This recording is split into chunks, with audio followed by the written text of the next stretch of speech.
जय संविधान, जय भीम, महात्मा गांधी की जय। आज द पब्लिक इंडिया में हम बात करेंगे, अमित शाह ने फिर मोदी जी को एक चोट पहुंचा दी। अब मुझे ये नहीं समझ में आ रहा है कि मोदी जी के जो सबसे विश्वस्त व्यक्ति हैं अमित शाह, ये वास्तविकता में मोदी जी के शुभचिंतक हैं या उनका नुकसान कराना चाहते हैं। आपको याद होगा, जब कर्नाटका असेंबली का इलेक्शन हो रहा था, बीजेपी की सरकार थी और बीजेपी की स्थिति बहुत ज्यादा खराब नहीं थी, लेकिन अमित शाह ने वहां जाकर कर्नाटका के अंदर एक स्टेटमेंट दिया था जिससे पूरी राजनीतिक बाजी पलट गई थी और भारतीय जनता पार्टी की जो दुर्दशा हुई वो आपके सामने है। अमित शाह ने वहां जाकर जो कर्नाटका का लोकल मिल्क फेडरेशन है नंदिनी, और कर्नाटका के लोग ऑब्वियसली देखिए, हर स्टेट के लोग अपने अपने स्टेट के अंदर जो कोऑपरेटिव होता है उससे संबद्ध रहते हैं, क्योंकि किसान उससे संबद्ध रहते हैं, दुग्ध पालक उससे संबद्ध रहते हैं और बहुत सालों का उससे स्नेह होता है, उसको यूज करके उससे एक लगाव हो जाता है।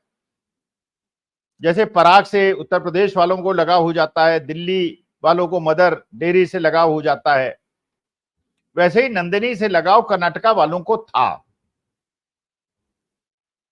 कर्नाटक में जब अमित शाह ने यह स्टेटमेंट दिया कि यहां पे हम पद्मिनी दूध को हटाकर अमूल दूध ले आएंगे, तो कर्नाटका के लोगों ने इसको कर्नाटक की अस्मिता पर गुजराती आक्रमण समझा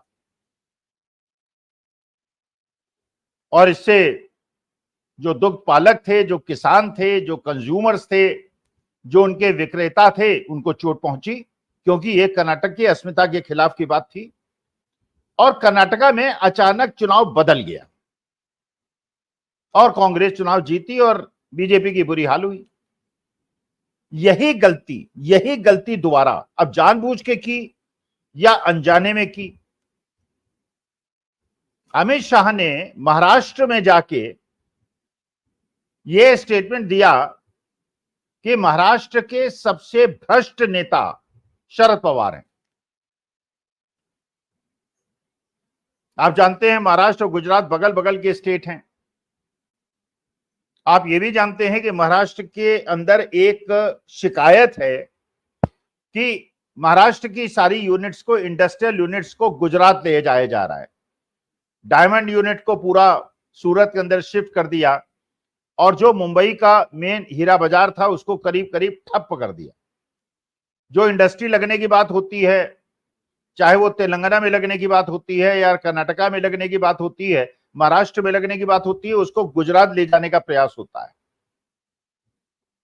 और यह भी सबको पता है कि 82-83 साल के शरद पवार आज की तारीख में न केवल महाराष्ट्र के बल्कि पूरे हिंदुस्तान के टॉलेस्ट लीडर हैं। उम्र होने के बावजूद उनकी रणनीति और उनकी कूटनीति के सब कायल हैं। बल्कि मोदी जी ने तो एक बार कहा भी था कि शरद पवार मेरे गुरु हैं। लेकिन चलिए, जिनको उन्होंने गुरु कहा उनको तो निपटा दिया। प्रकाश सिंह बादल को गुरु कहते थे, उनकी पार्टी को निपटा दिया। चौधरी देवीलाल को गुरु मानते थे, उनकी पार्टी को हरियाणा में निपटा दिया। शरद पवार को महाराष्ट्र के अंदर गुरु कहते थे। करीब करीब महाराष्ट्र के अंदर शरद पवार की पार्टी एनसीपी को निपटाने का पूरा प्रयास कर लिया गया। एनसीपी को दो भाग में तोड़ दिया गया। अजीत पवार, जिनके बारे में मोदी जी ने कहा था कि अजीत पवार 70-72 हजार करोड़ के दोषी हैं और बहुत भ्रष्ट व्यक्ति हैं, एक दिन कहना कि वो सबसे भ्रष्ट व्यक्ति हैं और अगले दिन उनको डिप्टी चीफ मिनिस्टर बना देना, उनको बड़ा मंत्रालय दे देना, ये बात हम जैसे आम आदमी को समझ में नहीं आती। राजनीतिक लोगों को समझ में आती हो तो आती हो, हमें नहीं समझ में आती। अजीत पवार का हश्र ये कर दिया आज की तारीख में कि बारामती में शरद पवार की बेटी सुप्रिया सुले और अजीत पवार की पत्नी के बीच में लोकसभा का चुनाव में दोनों मैदान में उतरे 2024 के, और सुप्रिया सुले अच्छी तरह से जीती। बल्कि कांग्रेस की, एनसीपी की, एकनाथ शिंदे शिवसेना और उद्धव ठाकरे की शिवसेना का बहुत अच्छा प्रदर्शन रहा, और अजीत पवार को केवल एक सीट मिली पूरे महाराष्ट्र में, जो 40-42 विधायकों को लेकर एनसीपी को तोड़ के बीजेपी के साथ गए थे। आज उनका ये हश्र हो गया है। जिस प्रकार से कर्नाटका में नंदिनी के ऊपर आक्रमण किया गया, वैसे ही महाराष्ट्र में आके शरद पवार पे आक्रमण किया गया। एक मराठी अस्मिता पे प्रहार महाराष्ट्र में जाकर एक गुजराती नेता द्वारा, जबकि आप जानते हैं कि महाराष्ट्र के अंदर वो फीलिंग है जिसके जिक्र मैंने किया। ये क्यों किया गया और क्या इससे जो महाराष्ट्र के अंदर विधानसभा के चुनाव 3 महीने के बाद होने वाले हैं, उसको एक तरह से उस पर पलीता लगाने का प्रयास अमित शाह ने किया है। अब फडणवीस साहब हों या बामन फुले साहब हों,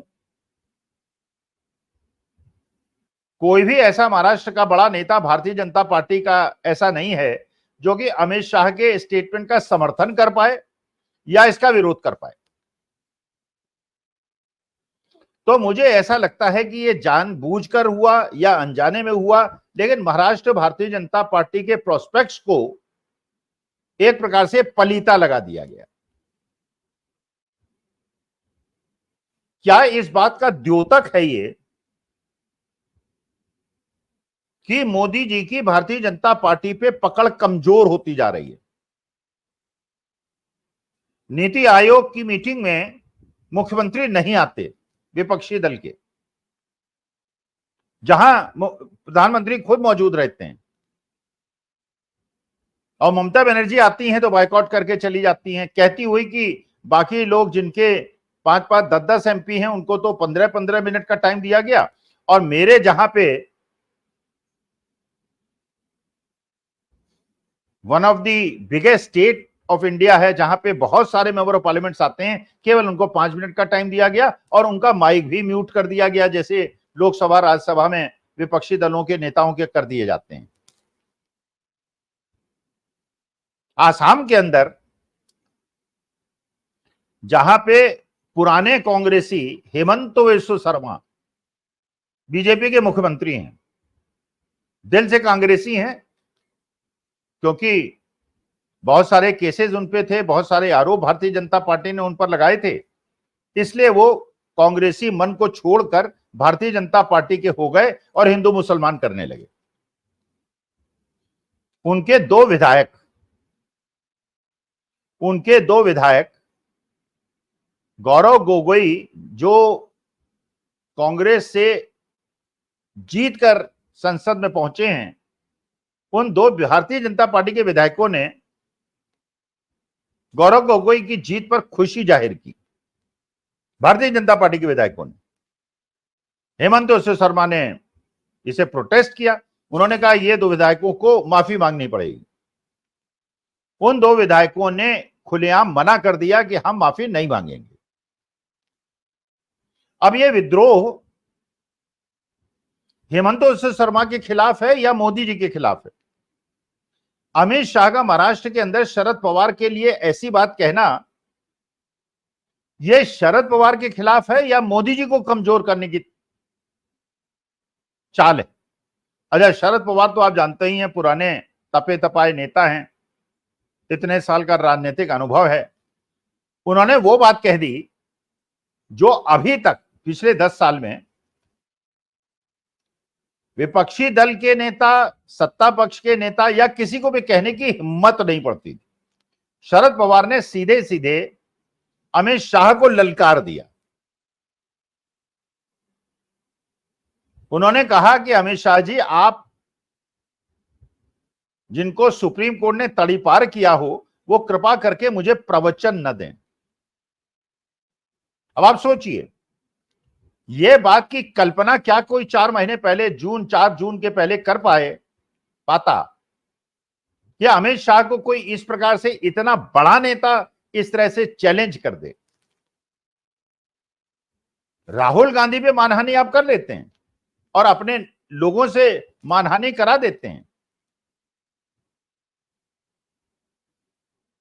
जबकि वो राजनीतिक स्टेटमेंट होता है जो राहुल गांधी कहते हैं, लेकिन आप राहुल गांधी के पीछे पड़े हुए हैं।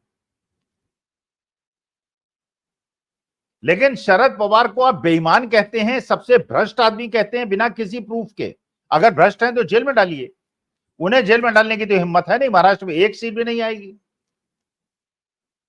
लेकिन खुलेआम राजनीतिक रूप से उनको बेईमान बताने की, पहले अजीत पवार को बेईमान बताना, कोई मानहानि का केस ना होना, फिर उन्हें दल बदल करा के डिप्टी चीफ मिनिस्टर बनाना, मंत्री बनाना, उनकी पत्नी को बारामती से टिकट दिलवाना, और उसके बाद अब शरद पवार पे वो आक्रमण। अगर आप देश के गृह मंत्री हैं और आपके पास प्रूफ्स हैं कि वो सबसे भ्रष्ट नेता हैं हिंदुस्तान के, तो उन्हें अरेस्ट कीजिए, उन पे केस चलाइए। और मानहानि का केस शरद पवार नहीं करते। और जब शरद पवार अमित शाह को कहते हैं कि ये तड़ीपार जिनको सुप्रीम कोर्ट ने बनाया वो हमें प्रवचन न दें, वहां भी कोई मानहानि नहीं होती। मानहानि केवल राहुल गांधी के लिए रिजर्व्ड है। और जो सुल्तानपुर कोर्ट का केस है उसमें जो कंप्लेनेंट है वो कोर्ट ही नहीं आया, केवल राहुल गांधी को परेशान करने का षड्यंत्र। और मानहानि में भी 2 साल की मैक्सिमम सजा। मैंने राहुल गांधी कुछ भी बोल दे, पूरे हिंदुस्तान में उसके खिलाफ मानहानि कर दो, क्योंकि उनसे डर लगता है। और राहुल गांधी ने पहले ही कहा था कि डरो मत, तो शरद पवार तो नहीं डरे, उन्होंने तो बोल दिया। यहां केशव प्रसाद मौर्य और योगी जी में भिड़ंत है, बड़ी तगड़ी भिड़ंत है। और ये बेसिकली आरएसएस की और अमित शाह के बीच का संघर्ष है। केशव प्रसाद मौर्य और दूसरे चीफ मिनिस्टर जो हैं वो अमित शाह जी के प्यादे हैं, और योगी जी का समर्थन आरएसएस कर रही है, भिड़े हुए हैं आपस में। हर प्रदेश के अंदर भिड़ंत है, हर प्रदेश के अंदर बीजेपी में टूट है। अब ये देखने की बात है, ये 15 अगस्त के बाद मोदी जी मार्गदर्शक मंडल में जाएंगे, पद छोड़ देंगे, सरकार को डिसॉल्व कर देंगे, या इसी प्रकार से घिसटते घिसटते ये सरकार चलती रहेगी। और ब्लैकमेलिंग, जो भी स्टेट इनकी नस को दबाएगा उससे ब्लैकमेल हो जाएंगे और बाकी लोगों को दबाएंगे। ये अब देखते हैं क्या होने वाला है। लेकिन शरद पवार ने जो जवाब दिया है, इसके बावजूद अगर उन पर मानहानि नहीं होती है, इसका माने मानहानि के केसेस बीजेपी वाले केवल राहुल गांधी, जिससे सबसे ज्यादा उनको डर लगता है, उनके खिलाफ करते हैं। और राहुल गांधी जिस प्रकार से आपदा में अवसर ढूंढकर सुल्तानपुर में एक मोची की दुकान में बैठे उन्हें ठंडा पिलाया, और अगले दिन एक मशीन जिससे जूते सिले जाते हैं उनको भेंट कर दी 15-20 हजार की। ये होता है नेतृत्व गुण। आप उन पे मानहानि कीजिए और वो देश की गरीब जनता से गले मिलेंगे, उनके साथ बैठेंगे, उनके दुख दर्द को बांटेंगे। आप 5 स्टार होटल में घूमते रहिए, 5,000 करोड़ की शादी अटेंड कीजिए और 5 ड्रेस रोज बदलिए, लेकिन देश का नेता राहुल गांधी है, जो उसने दिखा दिया है सुल्तानपुर में भी, और मजदूरों के साथ, गरीबों के साथ बैठकर उसने दिखा दिया है। तो विकल्प बिल्कुल साफ है, जो आपको साफ दिखाई पड़ जाएंगे महाराष्ट्र, हरियाणा, झारखंड, जम्मू एंड कश्मीर के और बिहार के चुनाव में। उसके बाद बीजेपी का पूरी तरह से बुरा हाल हो जाएगा। और जिस बीजेपी को अटल बिहारी वाजपेयी और अडवाणी ने बनाया है, इसको दोबारा बनाने में 50 साल लगेंगे। नमस्कार, धन्यवाद और प्रणाम।